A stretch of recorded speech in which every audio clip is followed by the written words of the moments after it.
morning, good afternoon, good evening. Greetings of peace from Pyeongchang.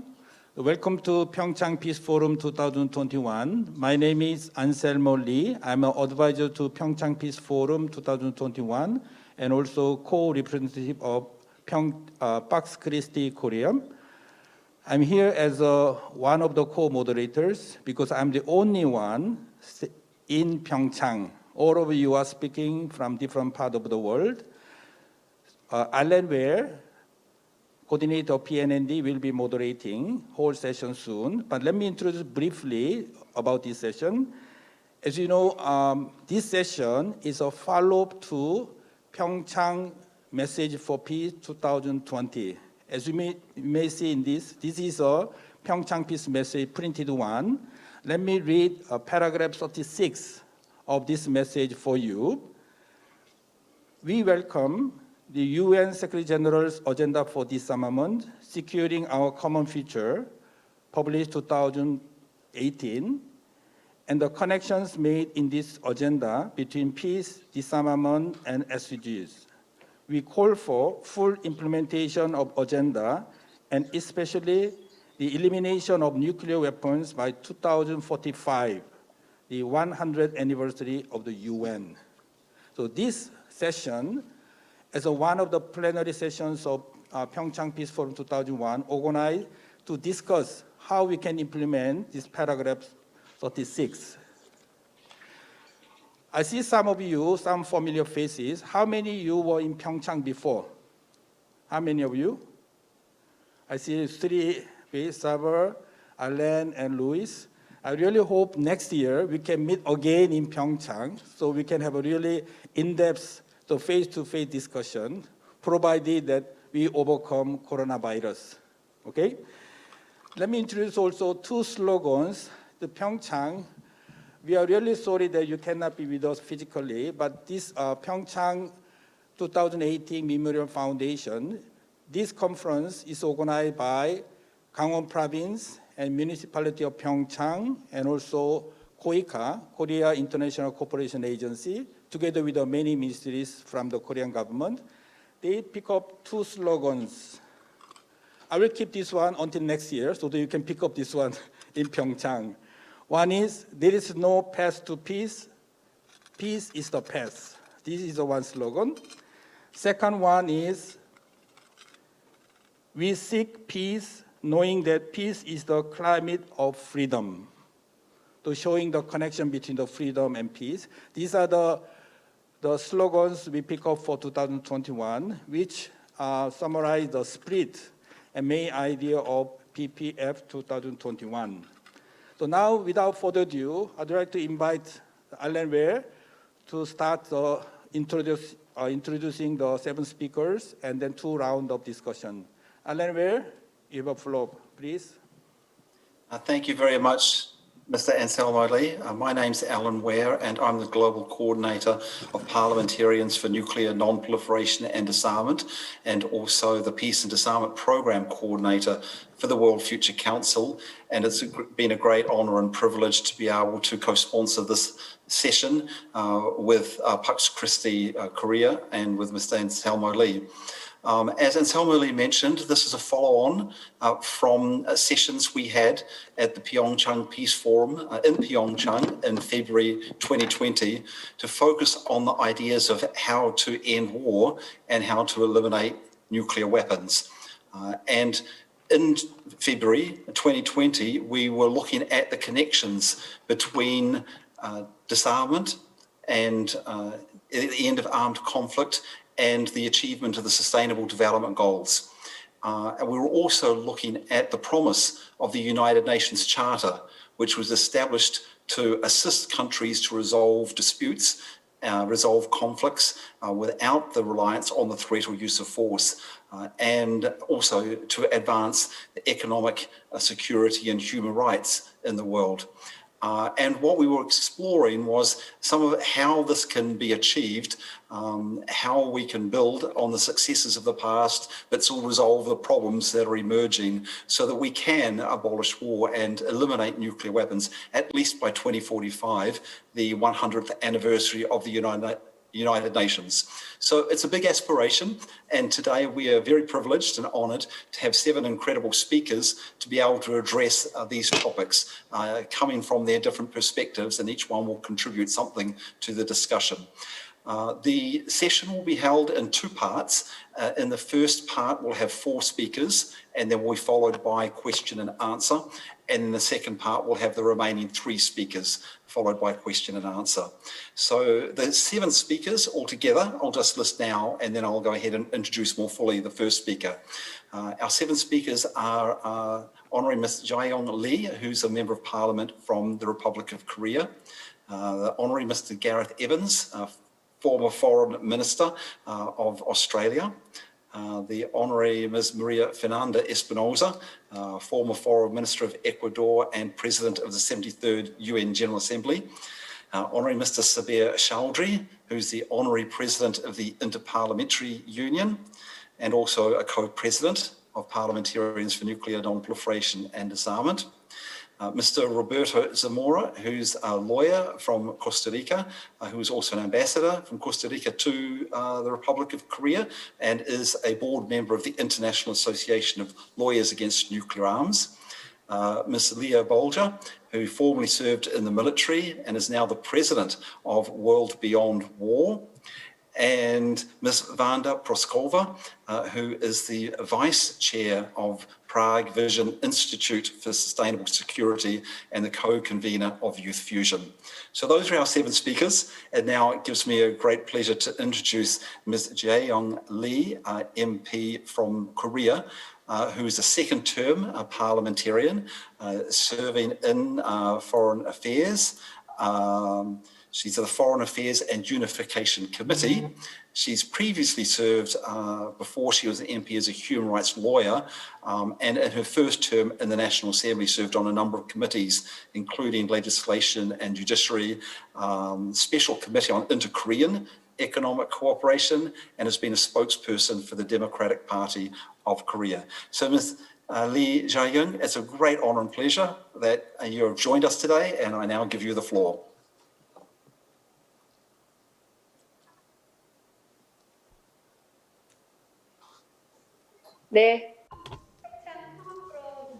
Yes, I would like to welcome everyone here at the Pyeongchang Peace Forum 2021. I am Lee Jae-jung, as just been introduced. I'm an MP at the Democratic Party, at the ruling party of the Republic of Korea. The 2018 Pyeongchang Winter Olympics brought much emotions to the world. It was a drama of peace, and it broadened the horizons for the Olympic history. It was also a place that led to the rise of the peace spirit, which was the greatest legacy of the Pyeongchang Olympics. And I would like to congratulate you on the opening of the 3rd Pyeongchang Peace Forum. And I'm very honored to be here at this 2021 Pyeongchang Peace Forum, a peace platform for sustainable peace for Korea, Northeast Asia, and the world. I am part of the National Assembly Committee on Foreign Affairs and Unification. And as an MP for the Democratic Party, I've also done my best to do my part for the advancement of the peace process in the Korean Peninsula. In March of 2019, I had the opportunity to work together with various civil society organizations in the United States.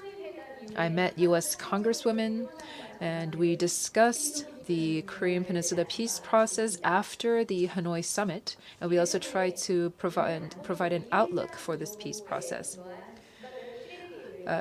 Countries already established various action plans based on the UN Security Council Resolution 1325, and we all believe and reaffirmed the commitment to continue the work of female parliamentarians, female MPs in the Korean Peninsula peace process. And during these meetings, I also had the opportunity to meet with Bonnie Jenkins, who was nominated to be the Undersecretary for Arms Control and International Security under the Biden administration. I also met with Congressman Ro Khanna, who proposed a resolution on the end of war declaration of the Korean Peninsula, and Congressman Brad Sherman, who was chair of the Subcommittee on Asia and the Pacific. We discuss the Korean Peninsula peace process, and we also discuss follow-up measures to the House resolution on the end of war declaration. We worked together so that the U.S. House of Representatives, for the first time, adopted a message for a dialogue on bringing an end to the Korean War and for a peaceful resolution. This has been seen as a result of joint efforts made by women's movement in Korea and the United States, and in fact, it is seen as a model for a new beginning for peace building with women's participation. Recently, in Korea, we've amended the Development of Inter-Korean Relations Act, and that was passed by the National Assembly. We worked together with the U.S. Congress once again. We sent a letter to the U.S. Senate and to U.S. Congress and to the Tom Lantos Human Rights Commission to try to tell them that we are not trying to regulate freedom of expression, but that this legal amendment is a minimum necessity to protect the life and safety of 1.12 million people living in the border regions in Korea. We also provided various data and the Supreme Court rulings here at the Republic of Korea to Tom Lantos Human Rights Commission and the co-chair of this commission, James McGovern. We are continuing on with our work based on these experiences to share data and information among the national assemblies, civil society, and political parties for international cooperation on non-proliferation and peace building. Since the launch of the Biden administration in January and the 8th Party Congress of the North Korea Workers' Party, we are seeing opportunities for change on the Korean Peninsula. There has been sanctions placed over 30 times on North Korea. There was talk of big deal. We have to admit that this big deal approach, this maximalist approach, has its limitations. We have to embrace a more of a phased approach instead of calling for denuclearization first. Tony Blinken, who is the Secretary of State under the Biden administration, has also said the same thing. He said that we have to realize the harsh truth that full denuclearization cannot be achieved in the immediate short term. What we have to do right now is to work on arms control and the disarmament process in a step-by-step basis. On that notion, we have to work together on the Korean Peninsula peace process so that we can create a more peaceful world and a cooperative world. And for that, international solidarity is necessary. This is very important so that we can work together on disarmament, get rid of all those excessive costs and military spending, stop destroying the planet and our lives, and create a more peaceful, sustainable world. The UN will be celebrating the 100th anniversary of its founding in 2045. In the UN Charter, we see that international relations should not see any armed aggression or use of force. The Charter calls that we have to have peaceful resolution to conflict, not war. And the UN General Assembly adopted the first ever resolution, which calls for an abolition of all nuclear weapons and weapons of mass destruction. We have to work together, not just here in our region, but around the world, to engage in diplomacy and dialogue to decrease tension. And I think you all would agree. Here in the Korean Peninsula, the Korean War is not over. We have to bring the war to an end. This means that DPRK, US, Russia, China, and all of the different stakeholders have to faithfully act together as one. We believe that the US Biden administration would put this as the ultimate priority as well. Disarmament in East Asia has to come about through a peace process. We shouldn't just focus on applying economic and political pressure on the DPRK. On those process, it's very important for MPs to work together on peace building and disarmament and dismantling nuclear weapons. I've engaged in public diplomacy with the American civil society and with U.S. parliamentarians and congressmen to that end. I hope that this 2021 Pyeongchang Peace Forum will be a great call to the world to bring an end to all wars and abolish nuclear weapons and promote peace. I hope that there will be many opinions and many forecasts on peace on the Korean Peninsula, and that this can open up new opportunities for the peace process on this peninsula so that we can engage in sustainable dialogue, agreements, and exchange, as well as cooperation. Based on these results, I also hope that the 2024 Gangwon Youth Winter Olympics will inherit the legacy of the peace spirit of the 2018 Pyeongchang Winter Olympics, and that perhaps we can have a 2032 Seoul Pyongyang Peace Olympics. And through sports, we can see all of Korea become one. And we hope to present that vision to the world. Thank you. Ms. Lee Jae-young, thank you very much for your quite inspiring comments. In times where there are many problems, it's really heartening to hear you talk about very many positive engagements that you've been having with congressional colleagues in the United States and the new opportunities there. And also the hope that the initiative and the inspiration from the 2018 Olympic Peace Initiative will be carried on through other sports initiatives, particularly through the Olympics. So this has been very hopeful hearing your comments, and I look forward to discussion to follow up on some of those points. And thank you very much for your presentation. I now have the honour to invite Honorary Gareth Evans, who is former Foreign Minister of Australia. He's a professor at the Australian National University, and he's had many responsibility positions, including serving as the president of the International Crisis Group. He was the chair of the International Commission on Nuclear Non-Proliferation and Disarmament. He was also, prior to that, the chair of the Canberra Commission on Nuclear Non-Proliferation and Disarmament, and then the convener of the Asia-Pacific Leadership Network for Nuclear Non-Proliferation and Disarmament. So you can see with that, he's had incredible experience engaging high-level people in this important issue of nuclear non-proliferation and disarmament in a number of different ways. We're very honoured to have you here, Mr. Evans, to be able to give us your thoughts on this topic. Well, thank you, Alan, for that very generous introduction, and thanks very much to all the organisers of the Pyeongchang Forum for bringing us together, albeit in this rather unhappy only virtual way, but nonetheless it's great that you've made the effort of bringing us together.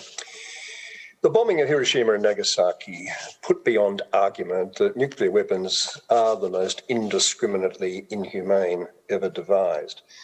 But more than 75 years later, we have to face the distressing reality that the risk of nuclear catastrophe is now as great as it has ever been, and that the goal of achieving their elimination from the face of the earth, notwithstanding the coming into force of the Nuclear Ban Treaty very recently, is as far from achievement as it has ever been.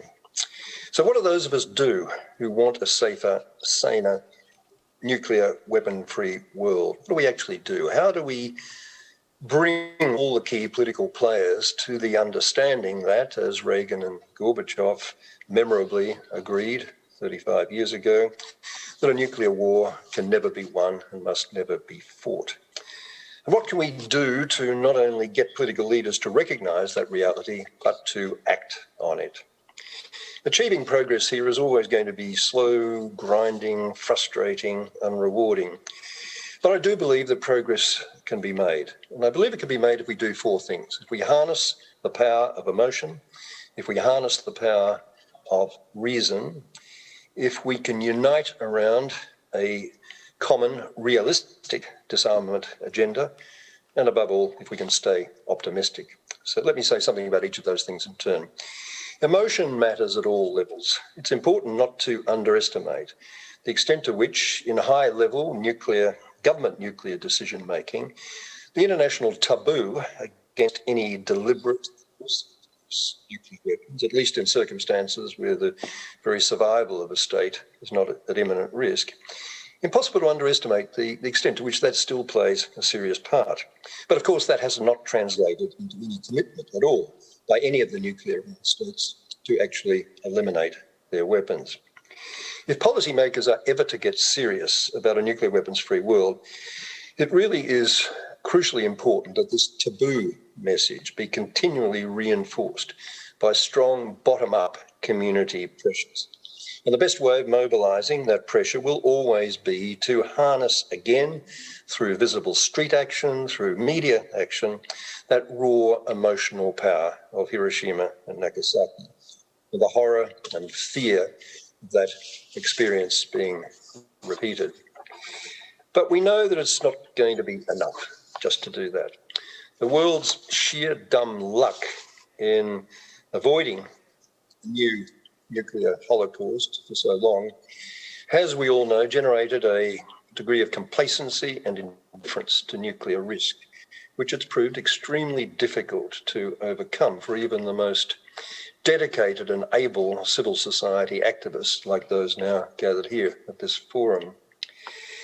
We have to worry whether it will ever be possible to regenerate mass momentum for nuclear weapons elimination, short of another Cuban-type confrontation, or, God help us, God forbid, an actual nuclear exchange, perhaps in the Indian subcontinent.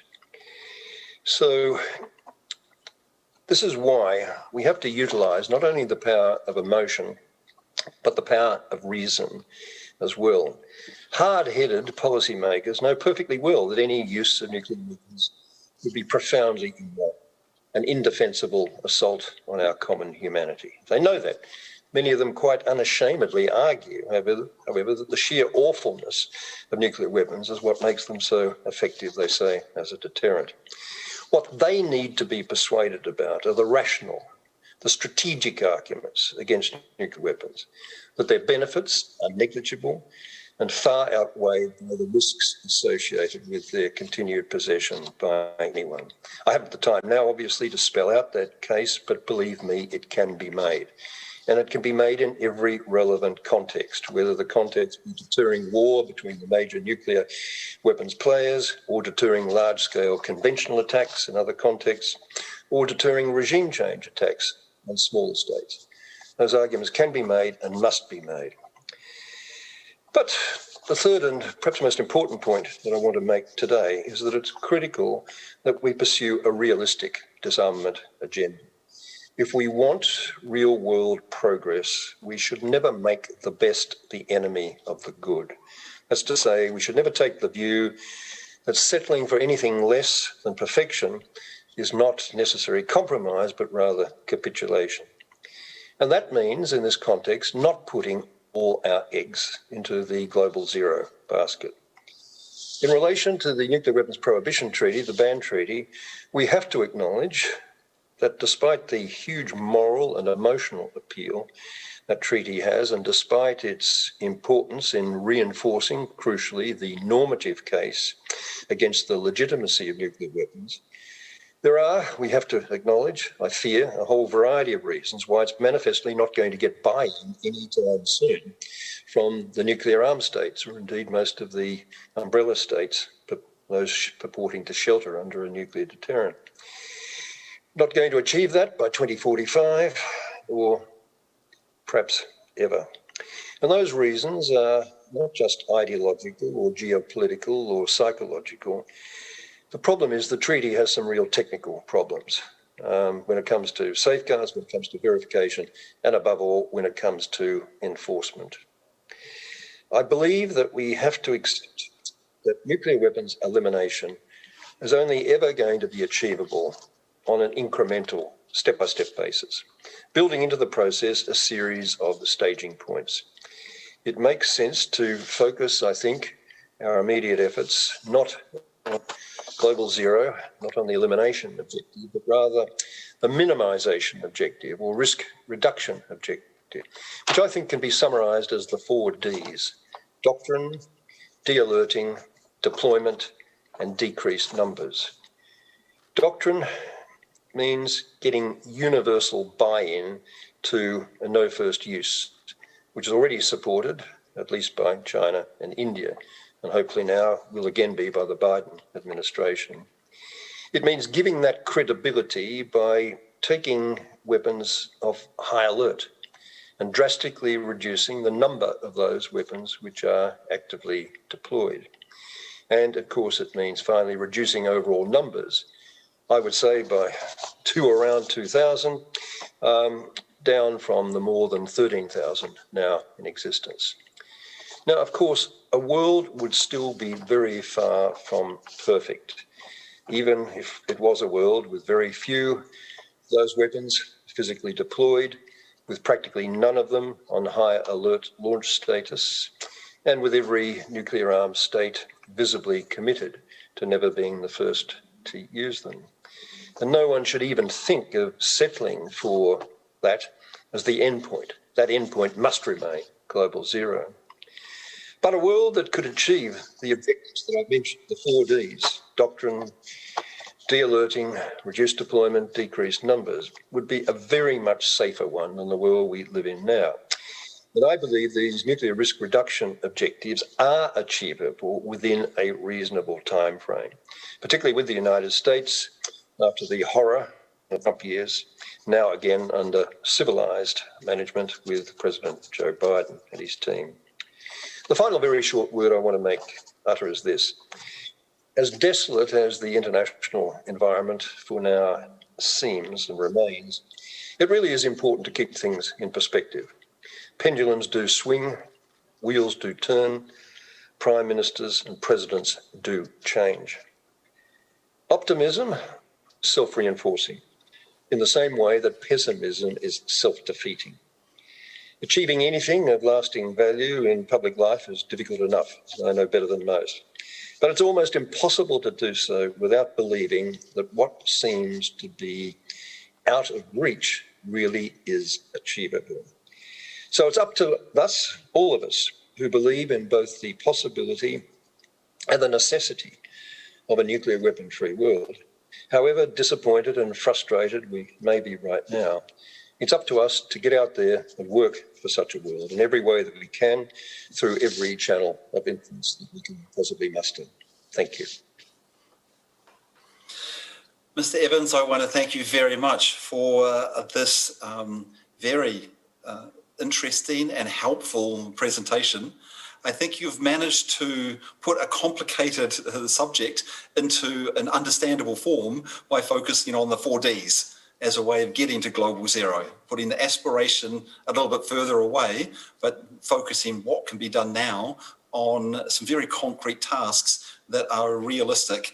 And those 4 Ds, the doctrine, de-alerting, reducing deployment and decreasing numbers, are very feasible measures that could be done if there's political will and support for that. So this is very, very helpful to see as a path forwards. But as you said, don't give up on the aspiration of global zero, but some very concrete ways of getting there are very, very helpful. So thank you very much for that presentation, and I'm sure there'll be some questions along some of those aspects. It now gives me the honour to introduce the next speaker, who's the Honorary Ms. Maria Fernanda Espinosa, who's a colleague of mine in the World Future Council. And she's formerly served as in a number of ministerial roles from her country, Ecuador, Foreign Minister, Defence Minister, I think Arts and Culture Minister. She's also served as the Ecuador Ambassador to the United Nations in Geneva and was the President of the 73rd session of the UN General Assembly. So I give you the floor, Maria Fernanda Espinosa. Thank you. Thank you so much, Alan, but I am truly honored, to participate in this panel with extraordinary panelists with a great experience on disarmament affairs and nuclear disarmament in particular. And I'm also extremely thankful to the prestigious Pyeongchang Peace Forum in this new edition of the forums. And I think that we heard loud and clear, what a realistic diplomacy-centered disarmament process could look like with persons that have been directly involved, that have the experience. And I think that basically my contribution would be extremely modest And I would like to say, that the multilateral responses, that the UN architecture is the umbrella under which I think we should operate, including by complying with the first UN General Assembly resolution ever in 1946, and just addressing the issue of nuclear disarmament. So basically, I would like to touch very briefly on three issues. How, driving forward the UN disarmament agenda.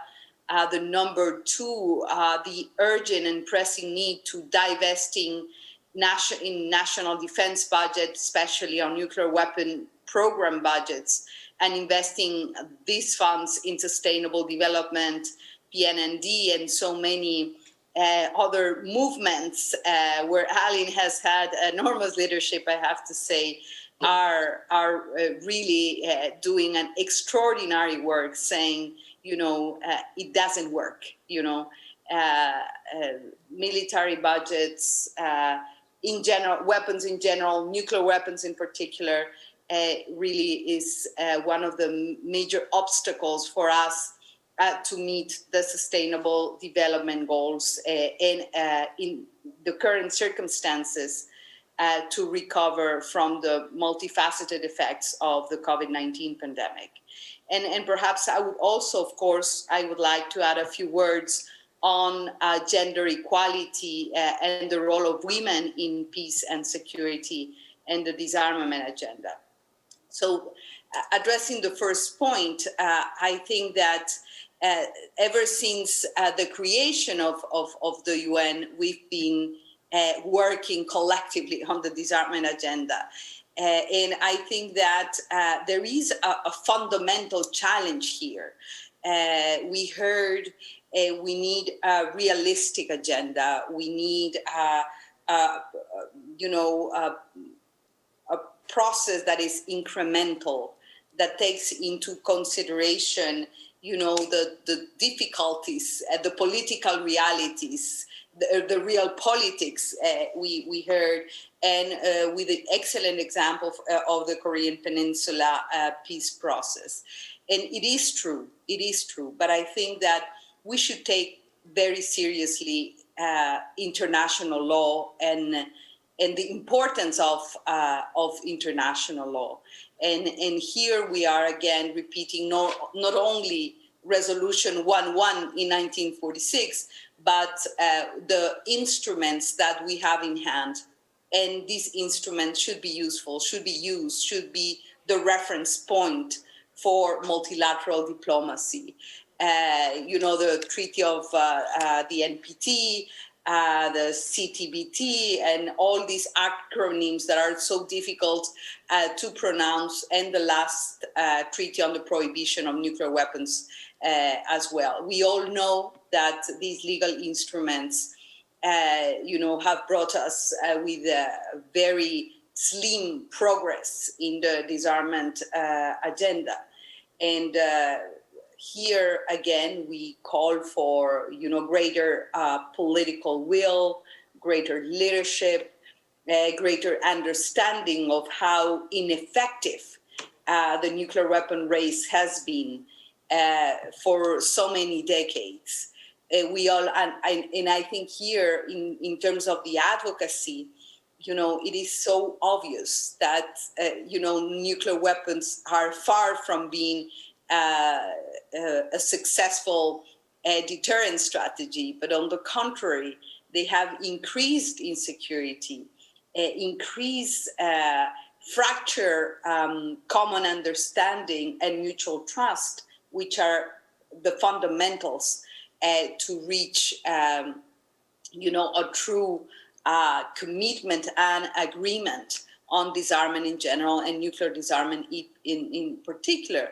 And here I always repeat some numbers that are really against all logic. But, according to the UN Office of Disarmament, we all know 13,400 nuclear weapons remain today in the stockpiles of 9 countries. Hundreds of them on state of high alert, as we know, ready to be launched. Each of these weapons has the capacity of completely destroy the entire modern city or kill millions of people, and we all know that. So it's very difficult to work under this paradox. We know it doesn't work. We know that military budgets and investment in nuclear weapons in particular is really hindering our efforts to achieve the sustainable development goals, to fight poverty and inequality, to respond to the current challenges of the COVID-19 pandemic, and still we are not able to move forward. I'm very much in support of a realistic disarmament agenda, as Honorable Gareth Evans mentioned, a multifaceted approach, a progressive approach. But I also would say that it is extremely important to regain trust in international law, in multilateral institutions. We have a golden opportunity to retool our multilateral system, to make public opinion trust, the agreements and the commitments we make at the international level. When I was president of the UN General Assembly, I kept saying we have a huge implementation deficit in the multilateral system, and we need to deliver. We need to show that international diplomacy is worth, that it really improves the lives of people on the ground. The motto of my presidency was to make the UN relevant to all. And I think that if we move forward in general in the disarmament agenda, we would be walking in the right direction to make sure that we make international law and the multilateral architecture worthwhile. And diplomacy, and dialogue and mutual trust being the strong weapons that we have to achieve a true world of peace and cooperation. And when you look at the numbers, it is so important that we convinced the people voting for X or Y political option. And I'm saying this because in my country, in Ecuador, today is election day, how to divest, in national defense budgets, especially nuclear weapon program budgets, and investing those funds in achieving the sustainable development goals. It's very easy to say, very difficult to do, but that's where civil society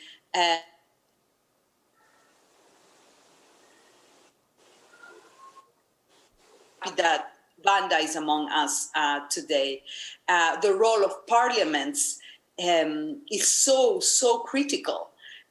We still, it's difficult to explain, and it's going to be extremely difficult to explain to future generations that, 9 nuclear-armed countries spend $72.9 billion on their nuclear programs. They did that in 2019 with an increase of more than 7 billion from the previous year. And we have to see, what are the numbers of 2020 when the world was experiencing the worst financial, social, and public health crisis in the last 100 years or more. So I think that there is space. I fully subscribe the idea of a realistic disarmament diplomacy, but I am a strong believer that we can do wonders with public awareness, with a strong role of parliaments, with the action and agency of civil society, where women, by the way, have a critical role to play. And here, perhaps to close, a few words on the critical importance of women in the peace and security agenda. And I say this because we all know that men and women are differently affected by the proliferation and use of weapons, both in times of conflict and in times of peace as well. You know, for example, in 2019, the UN documented close to 3,000 cases of conflict-related sexual violence, and 90% targeted women and girls.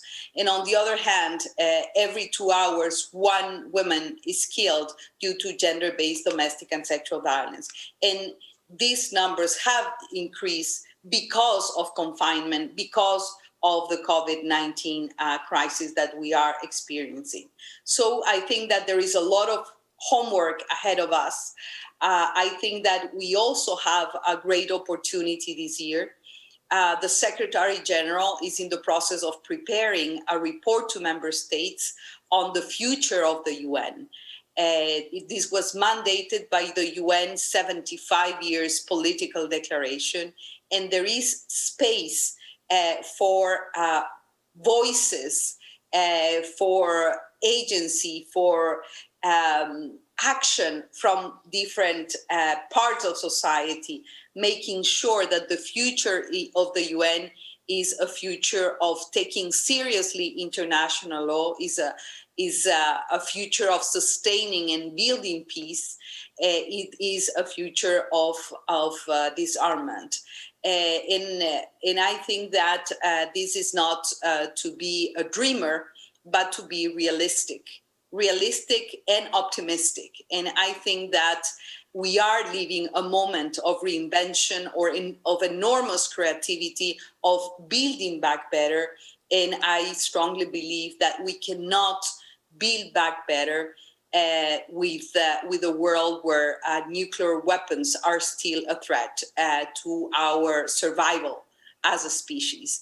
And I would just leave it there in this first round, and very, very happy to respond to any questions and continue the conversation. Back to you, Alan. I want to thank Maria Fernanda Espinosa very much for opening up and discussing many of the issues that are discussed in the UN, and to demonstrate that it's not in the corridors of the UN in New York that this is happening, but particularly under the presidency of Maria Fernanda Espinosa of the General Assembly, it's participation and dialogue with people of the world, because it's our United Nations. And that's what Maria Fernanda Espinosa was doing when she was the president, was bringing the voices of people into the United Nations and making the connections between people's everyday lives, the importance of the Sustainable Development Goals, and the connections of peace and disarmament to those. So it's a very big thank you to Maria that you're continuing with this now in other roles and using your experience, having been in the UN, to continue this process, and as you say, to build on what the Secretary General is doing in follow-up to the 75th anniversary of the United Nations. So thank you very much for that. And this also provides a very good segue to our next speaker, Honorary Mr. Sabir Chowdhury, who's been doing similar work with parliamentarians. He's a parliamentarian from Bangladesh. He's a co-president of Parliamentarians for Nuclear Non-Proliferation and Disarmament. He became very involved in the Interparliamentary Union, which I believe is 178 parliaments from around the world. I think that's the right number. He was the chair of the Standing Committee on Peace and International Security, and under his chairmanship of that committee, facilitated a process that ended up with a very significant resolution adopted by these 178 parliaments on nuclear disarmament, and then followed up on that with various materials available for parliamentarians around the world. Then he became the president of the Interparliamentary Union, and now he's the honorary president of the Interparliamentary Union. So he really is being at the forefront of engaging parliamentarians in these core issues of peace, sustainable development and disarmament. Mr. Chowdhury, the floor is yours. Thank you. Thank you so much, Alan, and good morning from Dhaka, Bangladesh. I know there are many of us joining from. Can you hear me? Okay. I think, Alan, it's it's a daunting task when I hear a fellow parliamentarian from Korea speak, and then Gareth has spoken, and then Maria. So then you're always at the risk of repeating what they have said. But let me try and take a slightly different approach to this whole issue. Of course, our parliamentary colleague from Korea has spoken about the importance of the US and the engagements that she has had. Gareth talked about the 3Ds, and Maria, the linkages, the issue of gender. I support all of that, but I think what is perhaps missing, or what I would like to bring into the picture, is the fact that change only happens when people want it. We must get the people to support change. I mean, we can do all of the multilateral dialogues, we can have parleys with heads of governments, but unless the people really want a change, that change is not going to come. So what is different from last year? And if you think back to last year and what has happened over the last 1 year, and I think that gives us an opportunity, and this is where I really want to peg my speech on. And that's the fact that COVID has actually challenged us to think out of the box. We have to rethink development. We almost have to reimagine development. And I think we also have to reimagine security. I was just checking the numbers, and it's of course ghastly. We have had 2.3 million people who have died because of COVID. As of today, there are 25 million people who are actively infected. So what has nuclear weapons done to protect us from COVID? If the security doctrine was so firm and nuclear weapons were so useful, why did so many people die? And then on the other hand, you look at the development scenario. Even before COVID struck, the SDGs were short-funded. There's a funding gap of almost $2.5 trillion every year. And now with COVID, it has put the world economy back by at least 12 or 13 trillion dollars. The projections are in the next 5 years, it's going to cost the global economy $35 trillion. So I think that is a very strong economic argument to reposition this whole debate on disarmament. Because how do we spend money? One of the tasks that we have as parliamentarians is not just allocating budgets, not just allocating amounts, but it is also to make sure that the money is spent prudently, wisely, in the interest of the people. So, that, I think, creates a whole new perspective where we can position this particular issue. So in terms of reimagining development, in terms of reimagining security, I think this is absolutely the right time that we should be doing it. Yes, the 4Ds are important, the multilateral engagement is important, but how do we get people excited? And I think that's really where the challenge is going to come. And if we can bring this all together, and it should be a people's agenda. With due apology, we are talking about nuclear weapons today. But even to have this discussion, we need to have the context of the SDGs. So we are trying to link it to SDG 1. We are trying to say how important it is for the SDGs. But this is an agenda that sits by itself. And if you look at it post 2030, from 2000 to 2015, we have the Millennium Development Goals. 2015 to 2030, we have the SDGs. So what is going to come after the SDGs? There will be some sort of a goal. There will be a target. There'll be another 15-year cycle. So if we can position this particular agenda, I know the MDGs didn't talk about peace. The SDGs talk about peace. So the logical progression would be to go from there to say that in the post-2030 agenda, a nuclear weapons-free world has to be one of the main targets, because I think otherwise we don't move forward. And with all of the activities that is now going on, I think this is the time when you should start having the debate. Maybe this is what we as parliamentarians also do. When you look at the post-2030 agenda, so there will be the unfinished business of the SDGs, and there'll be new elements. So can we start thinking about that now? And that 2030 to 2045 is going to be 100 years of the UN. Now, the reason that we have this, why isn't the nuclear weapons, in fact, in the UN Charter? It's simply because when the UN Charter was adopted, the tests hadn't been done. Nagasaki and Hiroshima were not attacked, which is why, as Maria mentioned, the very first General Assembly resolution of the UN in January was of 1946, was that we want to have total elimination of weapons of mass destruction.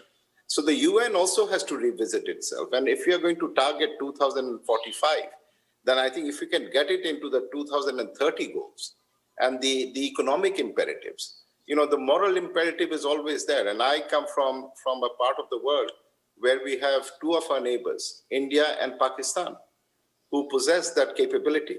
I mean, in terms of the total capacity of percentage of nuclear weapons, it's probably 1 or 2%. But even a limited engagement in the subcontinent is actually going to lead to nuclear winters, is going to lead to famine, for the simple reason that you cannot have a contained or a controlled nuclear war. I mean, the impacts are going to be global and it's going to spread all over the world. So I think we have to obviously think in terms of incremental steps. I agree entirely with what Gareth has said, but we should also have that vision of what do we have post-2030, so that by the time we come to 2045 and 100 years of the UN, we have this agenda hopefully implemented. Thank you, Alan.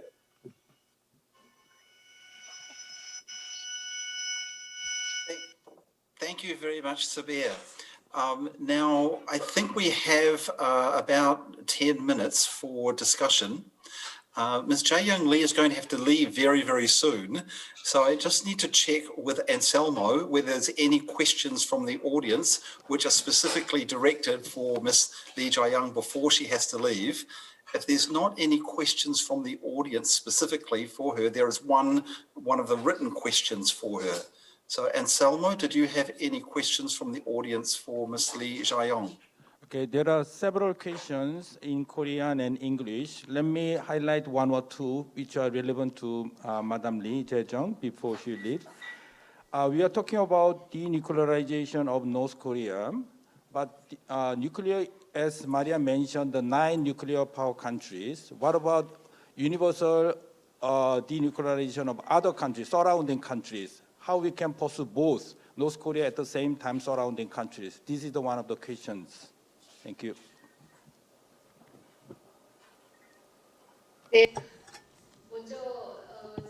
Yes. To begin with, I have to give you my apologies. I am not able to stay here for a long time because right now I have to go attend a hearing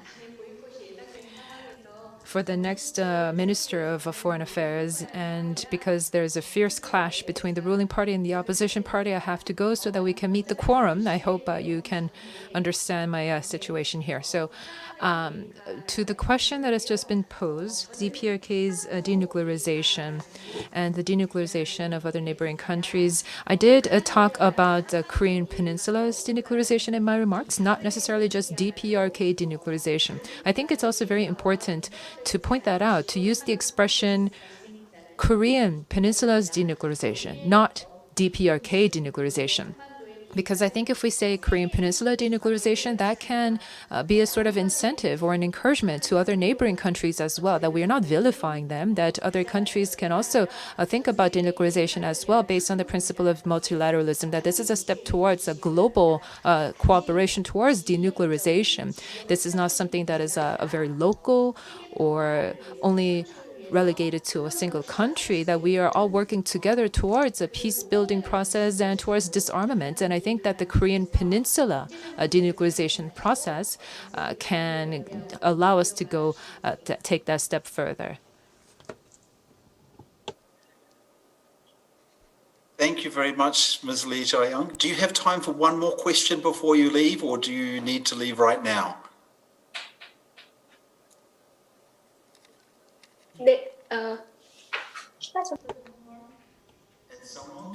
Question for Lee Jae-Young, or shall I ask the one that was from a written questioner? Other questions are more general questions. For instance, is it possible to have a united army under UN? Is it possible for UN to control all the nuclear weapons, not by individual states, until 2045? But these are more general questions. And the other one is, how is it possible abolishing nuclear weapons, abolishing army, abolishing war is not very easy, but we can transform military industry to more peaceful one, transformation of industry. That can be the feasible option. Do you think is it possible? So this is a second. So there are a few questions, but let me limit here for in case Lee Jae-jung wants to answer this question. Other speakers as well, it's up to you. And I keep some questions for second round of panel. There's some question about role of youth, but I keep this one for second round. There was one question that came in that was specifically for Lee Jae-yong, and that is the US Republic of Korea alliance helpful or an impediment to Korean peace and independence?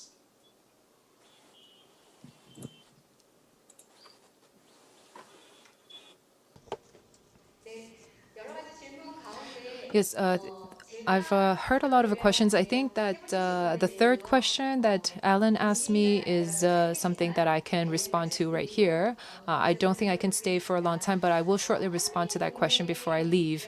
It was a question asking about the Chorus Alliance, the Korea-US alliance. Ever since the Korean War and after the Second World War, there was a multilateral order that was set up, and the Chorus Alliance is a direct outcome of that international order.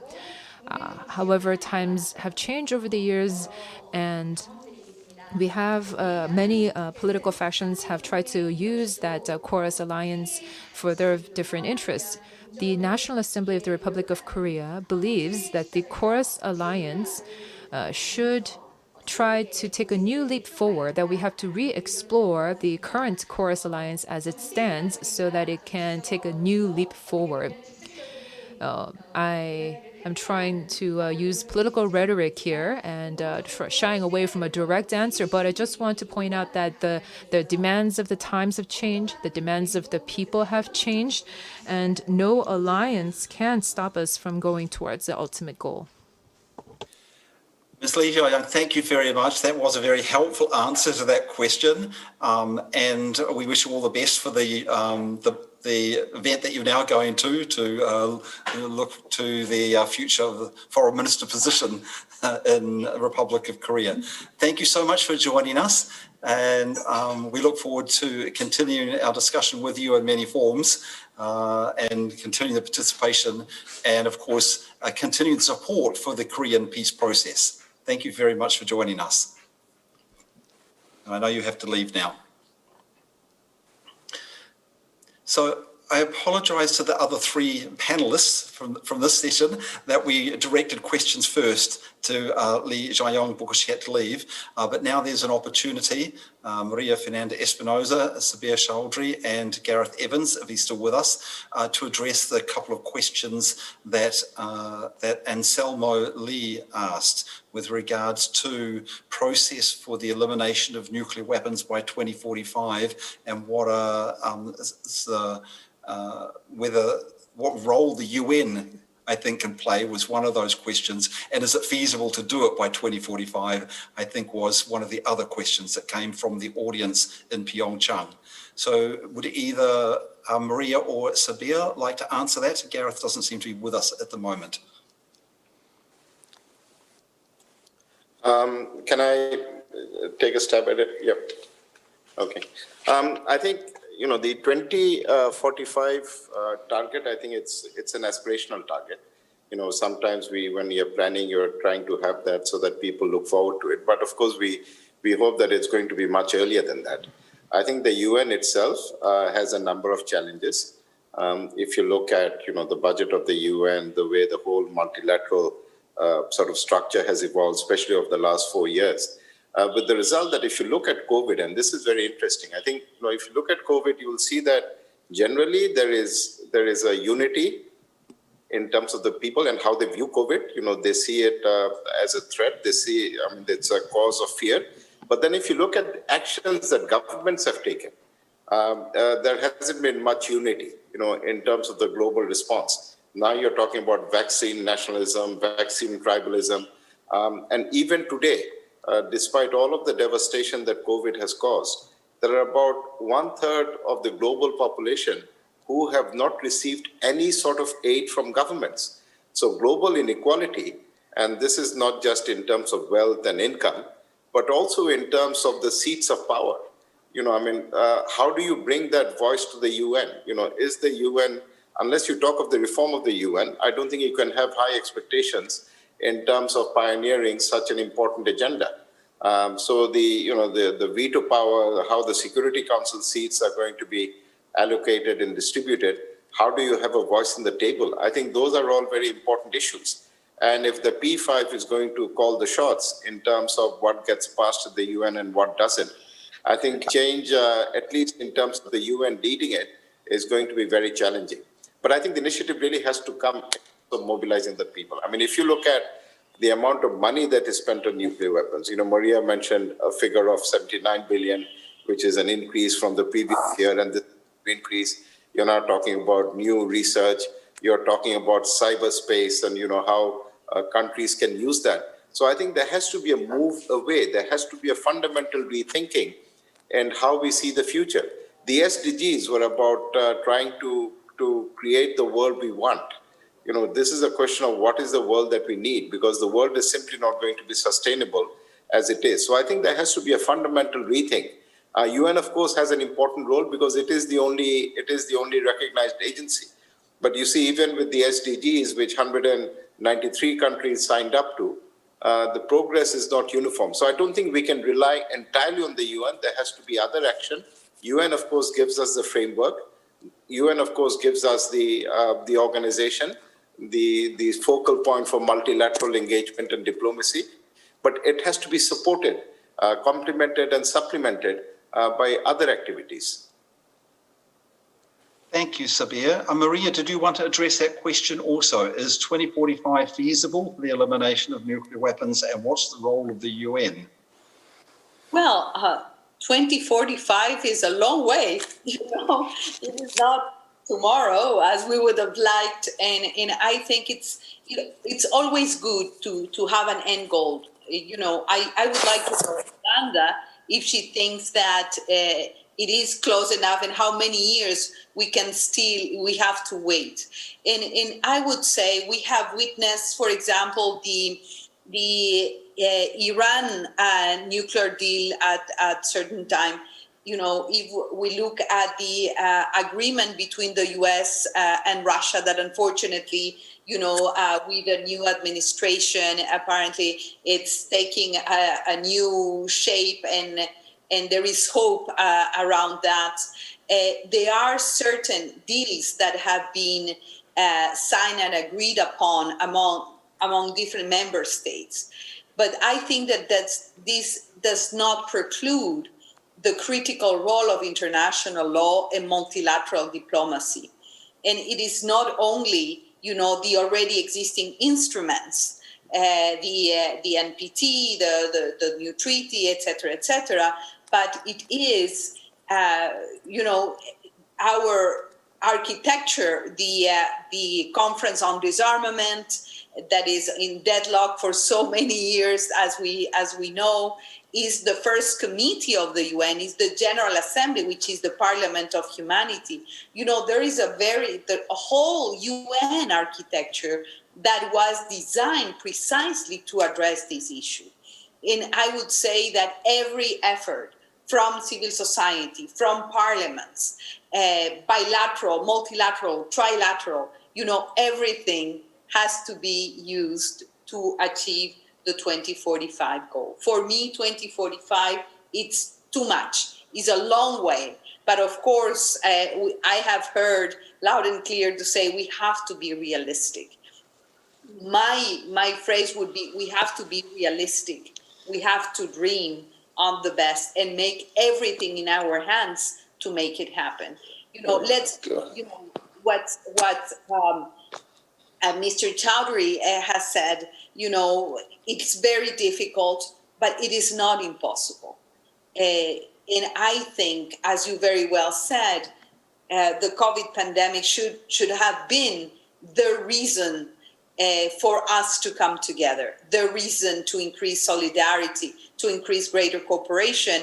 And yet we are seeing, bilateral deals with the vaccine, unfunded COVAX, lack of access to the vaccine from developing countries, foreign debt skyrocketing in our countries, several difficulties. But I'm a stubborn optimist. And I think we have to continue trying to make the case.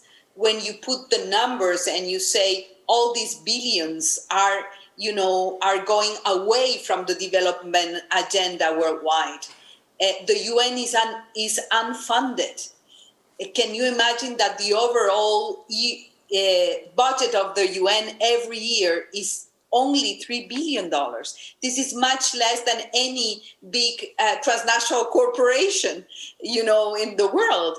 And yet the UN is required to solve, all the peace and security challenges, the conflicts, to fight poverty, to do its deployment on humanitarian relief, take care of children, of refugees, etc., with $3 billion. And yet we have now, I think it's 14-15 trillion on COVID-19 related recovery packages. Let's hope that the money reaches, the poorest, the most vulnerable worldwide, north and south.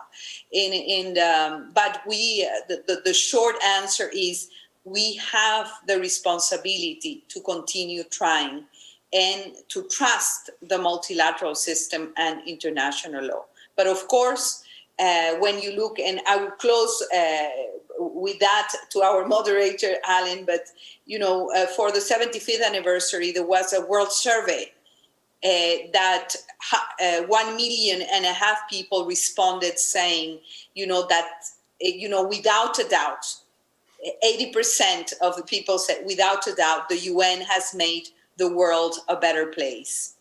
But we need a rejuvenated UN. We need to retool the system. And for that, it's really not going to happen from messianic leaders or one or two heads of state. It is going to happen if the whole of society gets involved and contributes and speak up, because there's a whole multilateral architecture that needs to be refurbished to better respond to our needs. And one of the critical needs is, of course, our human security. Thank you very much, both Sabia and Maria. We've actually gone a bit beyond the time for this first section, but we've got a question which, if Gareth Evans is able to address it quickly, I'd like to put to him. It's come from Tad Daly from Citizens for Global Solutions of the United States. And he says that in order, and I'm paraphrasing because it was a bit too long for me to read the whole question, in order to abolish war, would we not need to establish a world state or a federal republic of the world to enforce this? And is this possible to achieve? Well, if you're talking realism, political realism, I'm afraid that's just not a realistic option, and it would be much smarter for us to set our sights a little bit narrower. Ted's absolutely right about the issue of enforcement as being a big problem with international law generically, and it's a particular problem with the nuclear brief, because what the nuclear armed states say, if we don't have an enforcement mechanism that actually works, then if we do disarm, we'll always be at risk of some rogue state breaking out and putting us at risk when we're at our most vulnerable.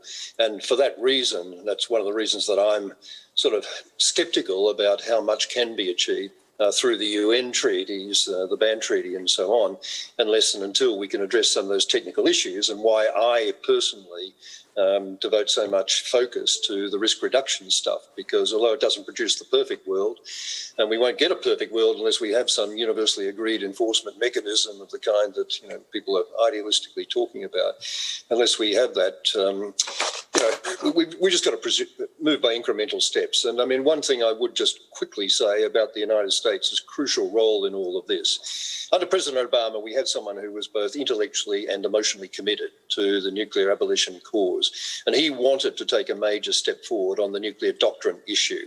by embracing essentially a no first use position. He was argued out of that, not only by the warmongers and the conservatives within his own administration, not warmongers, but people who were just, unwilling to accept that so-called risk. But he was also argued out of it by the Koreans, by the Japanese, by the Australian government, by the East and Central European allies. And I would just make the point to those of us participating in this forum from these countries, these nuclear umbrella states of the US alliance, who seem to operate comfortably under the illusion we benefit somehow from US nuclear deterrent umbrella. For God's sake, make this a campaign issue of real focus, getting that shift this time, which I think Biden wants to do, and the people around Biden want to do. But he's not going to do it if he gets pushback from the allies. So this is a sort of realistic, shorter-term agenda, which I think is incredibly important to pursue, because if you can change the optics and just get some big decisions of this kind being made, you do acquire the kind of momentum that that enables us to to move on multiple fronts, not get to zero, but to dramatically reduce risk. So let's just focus on some of those things rather than the really big and romantic things, which are frankly just not in the real world. Thank you very much, Gareth. Thank you also, Maria and Sabir, for both your presentations and the response to the questions. I know there were more questions from some of the audience in Pyeongchang itself, but we need to move on with the second part of the session. But when we come to the questions at the end, it may be for some of you as well as the next three speakers. It's now my honor to introduce our next speaker, who's Mr. Roberto Zamora from Costa Rica. He's a lawyer. He was also an ambassador to the Republic of Korea. He's on the board of the International Association of Lawyers Against Nuclear Arms, and he's been one of these lawyers that's actually taken action to defend the peace constitution of Costa Rica in times when the government wasn't quite living up to that constitution. So it's wonderful to have Roberto here with us to talk about the use of law as a way of ensuring peaceful behavior by countries. Roberto, the floor is yours. Hey, Alan. Thank you so much for the kind introduction. I think it is important for me to pick up some of the questions that have been raised, especially the last question to Ms. Lee, and also to take time to highlight some of the outcomes of the 2020 Pyeongchang Peace Forum, which was especially the message for peace, as it called for countries to take constitutional measures in order to give a parameter to the government on where is the line, and also to improve relations with other countries. The inclusion of constitutional provisions also can create mechanisms for people to act beyond just rallying. I mean, we have been rallying for ages. And well, if you're doing something that is not really working, then you have to change the approach. Costa Rica is one of those countries that have included constitutional provisions. And in fact, Costa Rica is one of those countries that actually, if you make time to look at the history of this very tiny nation, not for that less important, you would see that what we need is not a realistic approach. What we need is commitment. And if we are going to say that we are really going to trust the international law, then trust international law. I mean, don't just say we have to trust. Now you have, it is some sort of leap of faith. And Costa Rica is the better example that I know that can show many other countries that this realistic approach and a step by step, and this is a lot of baloney. I mean, what we need is commitment. What Costa Rica did in 1948 when they decided to abolish the military. We don't have a military since 1948. These 73 years will happen in December.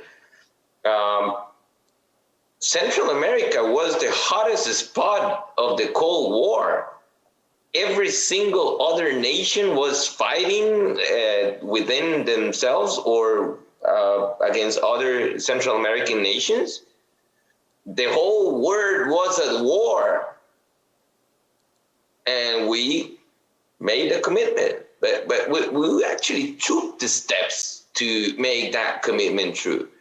And as a result of that, well, many things happened. Like we became a friendly nation, we became no threat to nobody, and some things did not happen.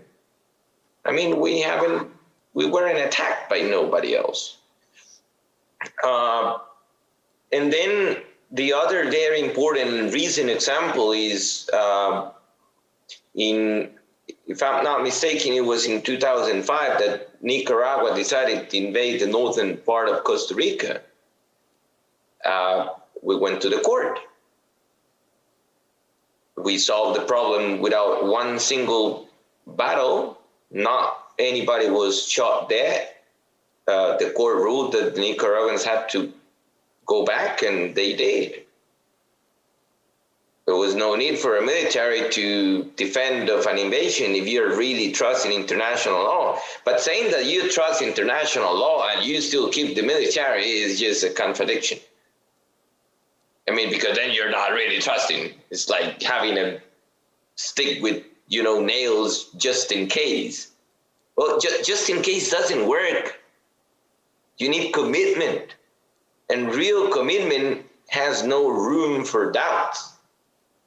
Now, the other thing that Costa Rica that happened in Costa Rica that is very interesting is the real power of constitutional measures when you have a legal system that is functional. So you might not be aware that in 2003, Costa Rican President Pacheco decided to support the invasion of Iraq. Back in the day, I was a university student, and I went to the Supreme Court and sued that support to the war. I said, Costa Rica is a neutral country.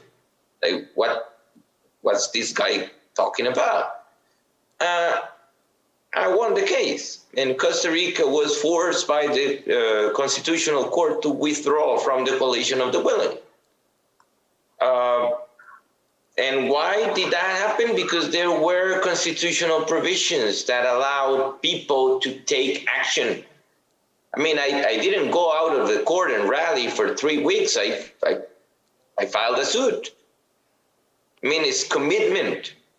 I mean, just not hoping, just not aspiring, and just not keep buying that realistic speech that is just keeping our brains handcuffed and not realizing that. I mean, the realistic approach is that I live in a country that is named Costa Rica. I'm here, I do exist, my country does exist, and we have made it. I mean, there was no realism there. When the United Nations and the whole international system was being created, we were hoping for it. But there were some countries that had no hope. It was just the talk about it. Costa Rica made that hope true. And the result is what you know about Costa Rica. We have no enemies. We are no threats for nobody. Even when being a poor country, Costa Rica has fantastic human development standards and indexes, because all the money that you are wasting in military, we are using in healthcare and education. I mean, there is no Costa Rican miracle. It's just very simple. Stop wasting money, especially nuclear weapons, because according to the International Court of Justice, this is the very ridiculous ruling, but you're allowed to have the nuclear weapons, but you're not allowed to use them. So why are you going to have nuclear weapons if you're not supposed to use them? So saying that we have to reduce the stockpile, that's just shooting to the air. I mean, you can keep the stockpile. I mean, you cannot use it anywhere. Maybe we have just been repeated the same speech for a very long time and our brains are too tired.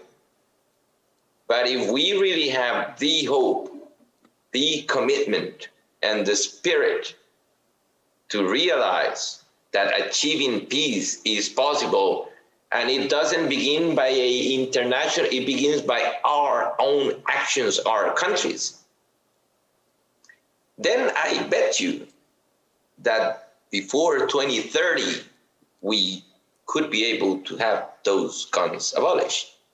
What we need is not realism, is commitment. Commitment and accountability to the United Nations, because it's been 71 years this year that the oath to abolish war has not been fulfilled. So the United Nations is in debt. So I think I just consumed all my time, but what I wanted to say is that, you talk about a realistic approach, but you really need to read a little bit more of history of other countries, because your realistic approach is a little bit too little for the Costa Rican reality. We can do better. Thank you.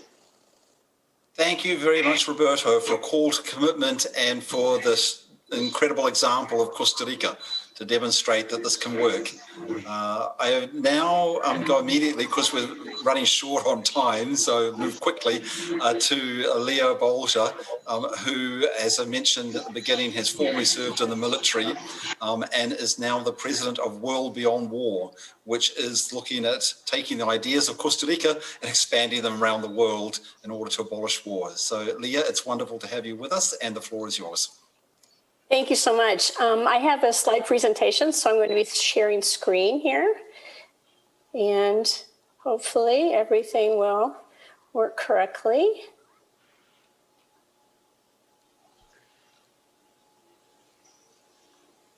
Yes, okay, great. It is really an honor and my pleasure to be here. I am so grateful for being invited. Thank you very much. I think everyone here can agree that war needs to be abolished. War is immoral, and that is certainly reason enough, but there are many other reasons too.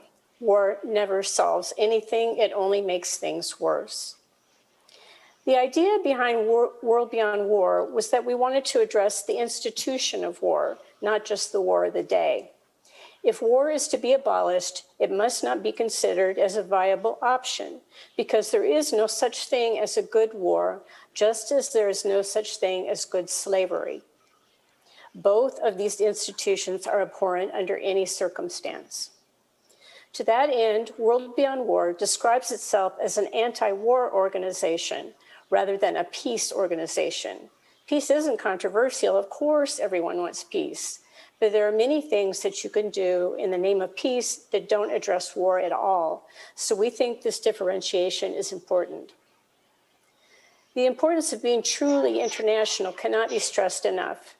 The United States is the biggest warmongering nation by far, and polls rightly show that the rest of the world considers the United States to be the biggest threat to world peace. Pushing the United States into the needed changes will require a very strong international effort.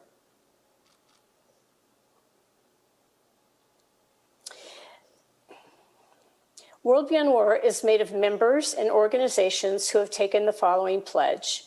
We commit to engage in and support nonviolent efforts to end all war and preparations for war, and to create a sustainable and just peace.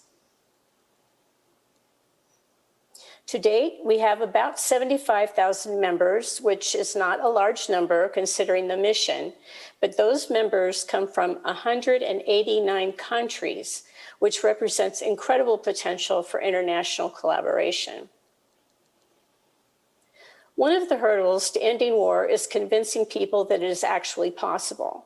Many people believe a lot of myths about war, like war is natural. Well, if war were natural, then it wouldn't cause post-traumatic stress disorder or PTSD in soldiers. So there is a lot of educating work in that respect that we need to do as well. The global security system that we operate under today is essentially run by the United States and is based on war or the threat of war or severe economic sanctions, which constitute war crimes, like those imposed on Iran right now. The United States believes in the might makes right theory and backs that up with an expenditure of $1 trillion a year on war and weapons, almost as much as the rest of the world combined. According to the United Nations, world starvation could be ended with just $3 billion. I can't even imagine what could be accomplished with $1 trillion. World Beyond War wants to transform this system into one that recognizes a role for all nations to work collaboratively on issues that affect the security of all of us, like climate change or a pandemic. We need a system that is based on international law and human rights, and one that would resolve conflicts through diplomacy or international courts, not by violence. The seminal publication of World Beyond War is our book, A Global Security System, An Alternative to War, or AGSS, which is now in its 5th edition. It is what we refer to as our blueprint for transforming from the security system that we have today to the one that we want. It describes why an alternative security system is needed, why World Beyond War thinks it is possible to end war, and an outline of an alternative system organized into 3 main sections. The first, Demilitarizing Security, includes actions that would ease tensions between countries, military exercises, which is a nice way of saying practicing for war, would end.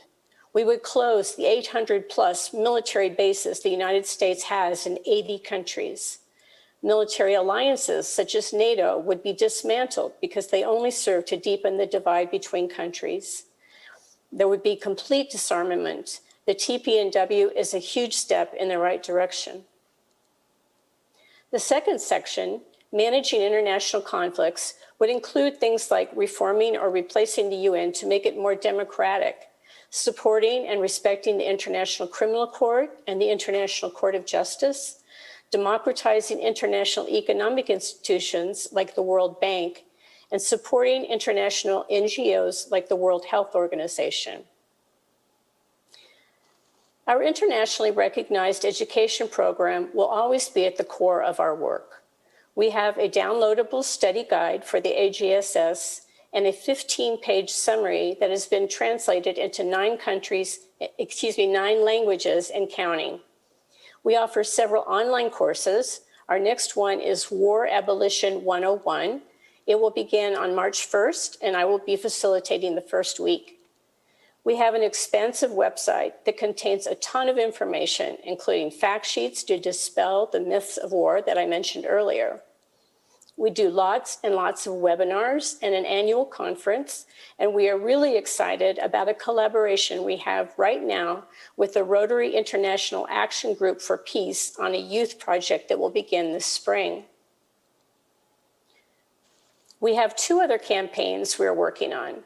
The Divestment Campaign is in collaboration with the US organization Code Pink, and the idea is to encourage and help entities such as a workers' union or a municipal government take the money that they have, like pension funds, for instance, which may be invested in weapons companies like Boeing, and move them into other stocks and investments that don't support war and militarism. I am heading up the No Bases campaign, trying to shut down the US military bases I mentioned earlier. These bases are provocative and threatening and create enormous tension. They are also the source of massive environmental damage that the United States takes no responsibility for. I hope everyone will become members of World Beyond War by going to our website, worldbeyondwar.org, and signing our pledge, And please think about taking our 6-week online course starting March 1st, War Abolition 101. And finally, as I mentioned before, we know it is critical to be connected internationally. We are so proud to have these incredible women on our advisory board. I think you might recognize them. And we are always looking for new board members for both our program board and our advisory board. We are particularly looking for more international diversity, ethnic diversity, people with connections to international foundations and grant possibilities, academic institutions, and peace studies programs. Thank you so much. Thank you very much, Leah. It's very inspiring and encouraging to know that there is such a movement to take these ideas and engage with people around the world. And that was a very good introduction to World Beyond the War, World Beyond War.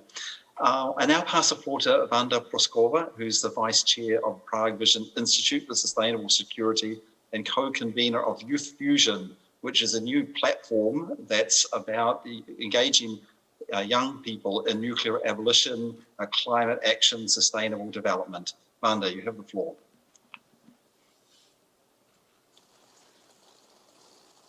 Thank you, Alan. So greetings to Pyeongchang. It's an absolute honor to be here. I'm Vanda, I come from Prague, and apart from the roles at Prague Vision and Youth Fusion that Alan has so kindly introduced, I'm also a student of international law. So today I'd like to speak also from the perspective of a student, of a young person in the anti-nuclear movement, but also about my personal inspiration by Berta Von Sutner, because I really think they have more in common than one would think. All right. So Berta Von Sutner is to many known as the first woman who have ever received the Nobel Peace Prize, but she has done so much more than that. Firstly, she was calling states out for building big armies, but also on increasing nationalism. And even though that this was in the late 19th century or the beginning of the 20th century, I think we all can see how similar that can be to what we're seeing today. But she went beyond that even by arguing that if there is a dispute between states, an armed conflict is not a good way to resolve it. Instead, she promoted legal processes as a legitimate way of solving conflicts.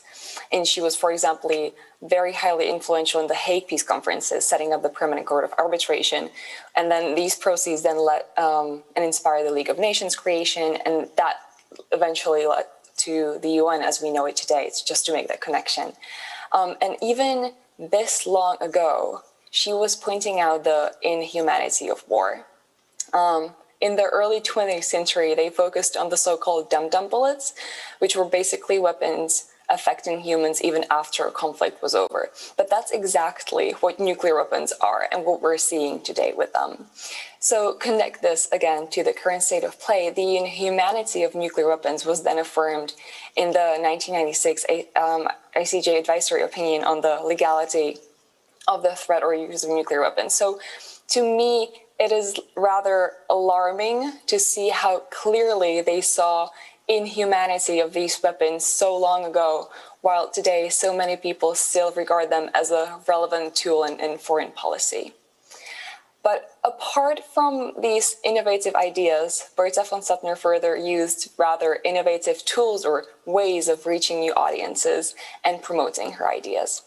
And whether this was through journalism or book writing, and perhaps you know her most famous book, which was entitled Lay Down Your Arms, she was never afraid to speak her mind freely on the issues that mattered to her greatly. You know, Berta Von Sutner was an incredibly smart and strong woman who truly was ahead of her time in so many ways. And the people ridiculing her had never managed to steer her way, which are some of the main reasons why I look up to her and what she stood for in the peace movement. So it is a shame that not many people really know her, because we have so much to learn from her. And generally, really from the people from the past, whether it is, I don't know, Mahatma Gandhi or this Prague-born Berta Von Sutner. And this creates a link to me, because another great thing that comes from Prague was President Obama's first foreign policy speech. This was back in 2009, and it was just a landmark occasion, and not just for the Czech Republic. In the presentation, President Obama has discussed the power of moral leadership, which again, I think is so important, and not just in politics. And he further confirmed, and I quote him, America's commitment to seek peace and security of a world without nuclear weapons. And he further went on about talking about cooperation as a key instrument to do that. And Prague Vision, one of the organizations that I work at, was set up in the spirit of this speech and the new hope for some progress in the nuclear disarmament field. So we're now eagerly watching all that happened since, all the setbacks and all the signs of hope. Now with Trump's administration, I think we can all agree on that there was a clear setback for the nuclear disarmament world. But even if we forget about his Twitter rants on America's big red nuclear button, we can't really forget to mention that his administration really stalled the negotiations on New START's extension and withdrew from the INF Treaty, which essentially made New START the only nuclear arms treaty between Washington and Moscow that we have. But also looking at the signs of hope, the election of Joe Biden recently, and finally the inauguration earlier this year. Just last week, New START was prolonged for extra 5 years, which is considered a win-win. So, and also a fun fact, the original New START was signed again in Prague by President Obama and Medvedev. I just wanted to have that in the presentation as a person coming from Prague.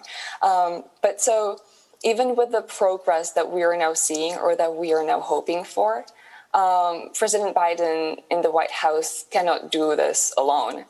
He cannot continue this legacy himself. So cooperation really is the key. And I think that was clear also throughout the previous presentations, that we need to work multilaterally and globally. But mainly, we must include youth voices in all the debates. I believe that young people really see the threat nuclear weapons pose and that they want to be heard. And similarly to Berta Von Sutner, we try to use some innovative tools to do that. And I think we're also very good at connecting the dots, seeing the links between nuclear disarmament and climate action, or generally the whole sustainable development. So at Youth Fusion, which is a networking platform for young people in the field, we're highlighting how interconnected all the 17 sustainable development goals are. We cannot leave no one and none of the goals themselves behind. And I think here we all are aware how harmful nuclear weapons are to the planet, how much the environment, their testing has already destroyed. So we can't really think about sustainable climate and forget about nuclear weapons. And similarly, we know that armed conflict or nuclear weapons are affecting males and females unequally. So we cannot talk about gender equality while again forgetting about nuclear weapons. So this is something that young people see and are trying to share with the world. We're also aware that we can learn so much from the experienced voices in the field, like those speaking in this panel before me, or those like Berta Von Sutner, who we just haven't had the chance to meet at all. But simply put, what we're trying to say is that not everything that is older needs to be taken down or completely replaced. Sometimes an update simply does the trick. But whatever we decide to do, we can always learn from it and learn from the past. And that brings me to the final train of thought that I'd like to board today. So in nuclear disarmament, we have multiple tools that we can be using to achieve total nuclear abolition, at least by 2045. We don't necessarily need a new shining treaty. All we need to use is everything that we already have, but we need to use it efficiently. So these tools, and most of them have already been mentioned today, could be nuclear divestment, implementation of no first use policies, the very first UN resolution, or finally the idea of nuclear weapons free zones, because if you think about it, half of the world already is nuclear weapon free. So young people do see all of this, and now they're trying to build it into a bigger movement. So for example, Youth Fusion was one of the organizers of the We the People's 2020, which then published the Protect People and the Planet Appeal, which was a letter calling for the elimination of nuclear weapons by 2045, regardless of how we get there. And just a note, I'm trying to be quick here.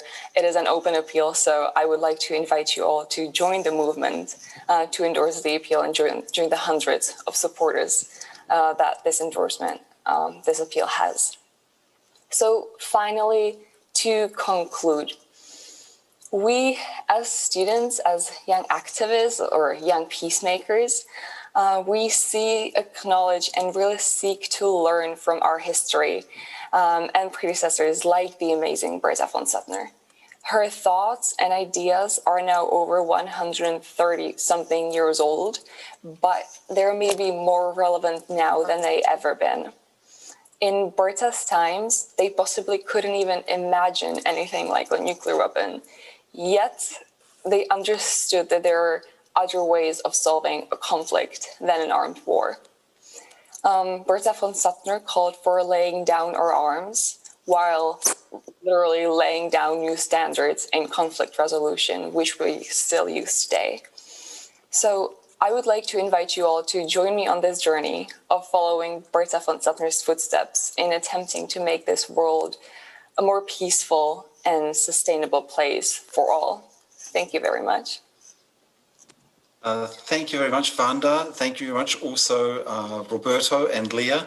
We're actually come time for the end of the panel, so we may not have time for questions.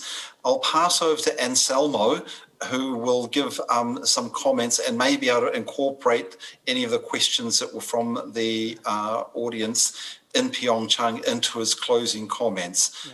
Anselmo, are you there for your closing comments? Okay, thank you for all the excellent presentation. Unfortunately, we don't have any more time because the next session is starting very soon, so we have to leave the room. So I will translate some of the questions to you so you can put your answers so we can put in the website, okay?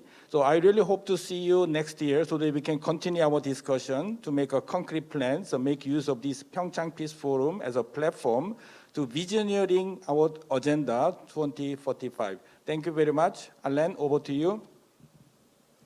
So thank you very much, everyone, for the panel, for the comments. As Anselmo says, this is part of a process, the Pyeongchang Peace Forum. This is the third Peace Forum. It continues with the ideas that come from these panels taking forward that then helps the various campaigns. It's helping to build the connections between those of us who are working in movements, others who are working in legal forms, others who are working in parliaments, others who are working with academics. We're building that cooperation. We're taking forward the ideas. We want to thank you so much for your ideas and your input.